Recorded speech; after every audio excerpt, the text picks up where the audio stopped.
Bem-vindos à videoaula Estrutura de malhas.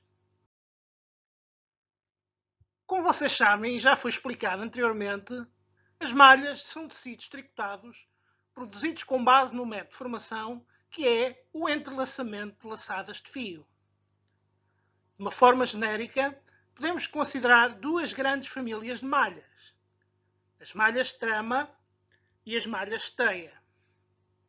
Assim, o processo produtivo dá origem a esta diferenciação. Mas como é que esta existe na prática? Assim, por malha de trama, entendemos todo o tecido tricotado que é produzido por processos de fabricação, nos quais pelo menos um fio de trama é transformado em malha. Durante este processo de tricotagem, um fio de trama é frisado de maneira a formar uma linha horizontal de laçadas que nós designamos por fileira. Cada fileira entrelaça-se com a fileira anterior, formando o tecido tricotado. Ao conjunto de laçadas numa direção vertical, dá-se o nome de coluna. O slide, na vossa direita, vocês podem observar a representação gráfica das fileiras e das colunas numa malha jersey.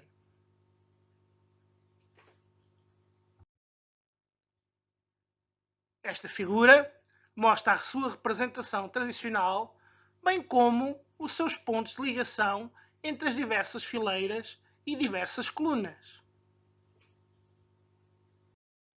Tendo visto o que é uma malha de trama, vamos agora estudar uma malha de teia.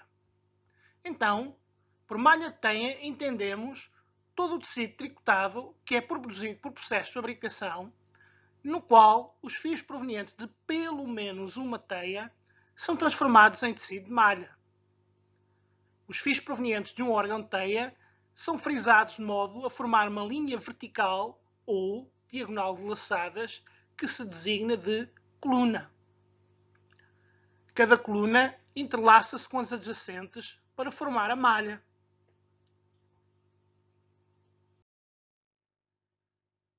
Neste slide vocês têm a representação da formação de colunas em tricô de teia simples ou em tricô de teia dupla.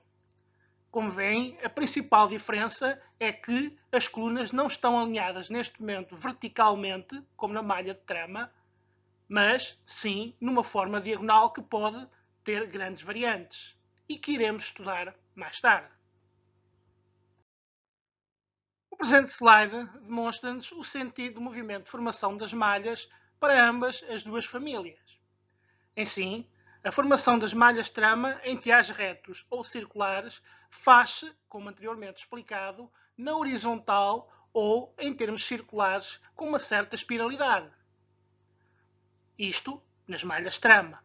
Relativamente às malhas de teia, o sentido é feito em fileiras de malhas no sentido vertical. A principal diferença entre os dois métodos de tricotar é pois que, para produzir malha de teia, cada uma das agulhas do tiar é alimentada pelo seu próprio fio, pelo menos um. Enquanto que, para produzir malha de trama, basta apenas um só fio.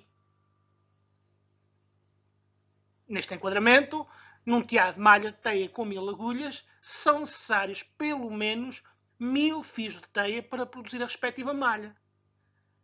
Enquanto num tiar de malha de trama, com o mesmo número de agulhas, basta apenas um só fio para produzir a malha. Modernamente, apareceram novos métodos de tricotar que integram num só processo os princípios básicos de formação das malhas de trama e de teia.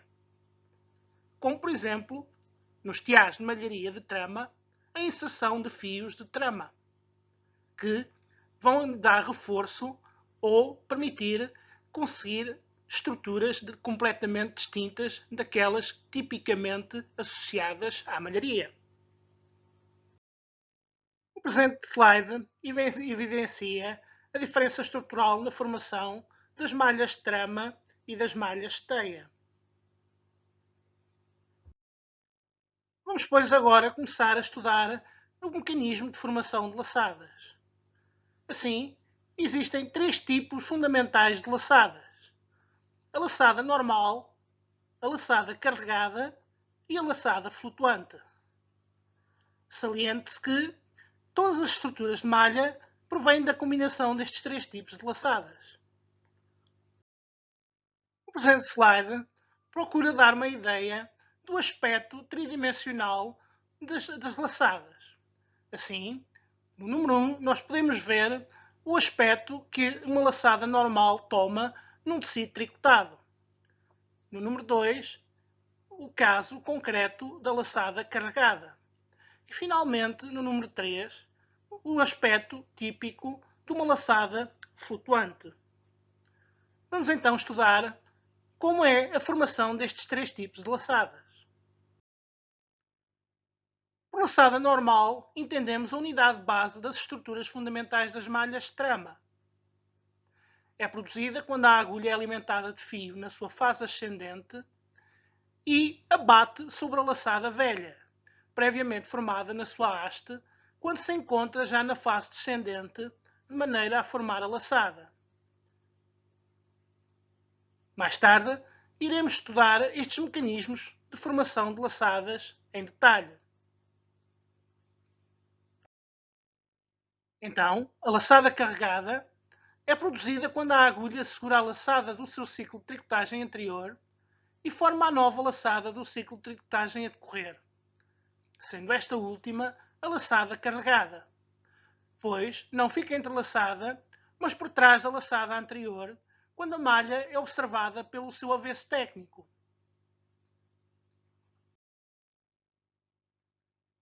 Este tipo de laçada, laçada carregada, é possível de ser produzida segundo dois métodos diferenciados: laçada carregada na agulha laçada carregada no gancho da agulha ou laçada carregada na lingueta.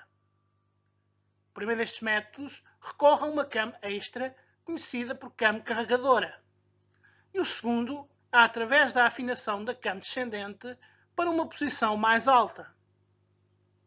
Ainda neste segundo método, este possui uma vantagem sobre o primeiro, que reside na não necessidade de utilizar uma came especial, bastante, portanto, a afinação de uma das cames já existentes na máquina.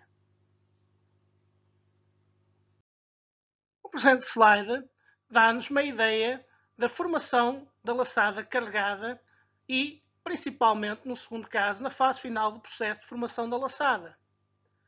Como vocês veem, o fio a preto é passado por trás da segunda coluna, o que significa que esta segunda coluna possui esta laçada carregada.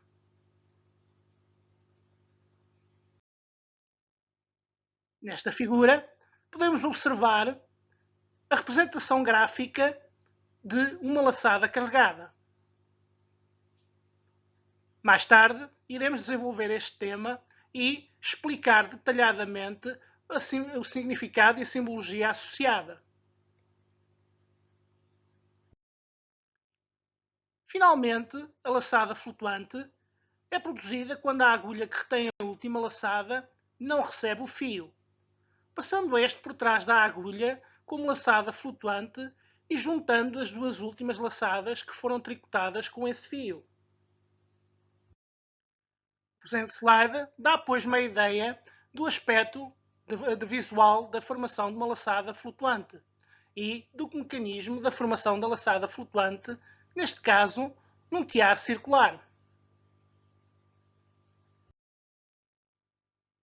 O presente slide dá-nos a representação gráfica de uma laçada flutuante. Mais uma vez, estas simbologias irão ser estudadas detalhadamente mais tarde. Uma outra definição que tem enorme importância para a concepção e construção de malhas é a de célula estrutural do ponto. Assim, a mais pequena unidade repetitiva de uma estrutura de malha é o seu módulo de repetição ou célula estrutural do ponto, vulgarmente conhecida por CEP. O módulo de repetição da malha Jersey é, pois, apenas uma única laçada. Assim, em termos de representação gráfica, E, tendo em atenção a simbologia que está representada, em T temos a bancada de trás, F a bancada da frente. Em 1 temos a lançada normal na bancada da frente. E na bancada de trás, em 2, temos laçada carregada na bancada da frente e laçada carregada na bancada de trás. Enquanto que, em 3, temos a laçada flutuante na bancada da frente a laçada flutuante na bancada de trás. Muito obrigado pela vossa atenção e até à próxima aula.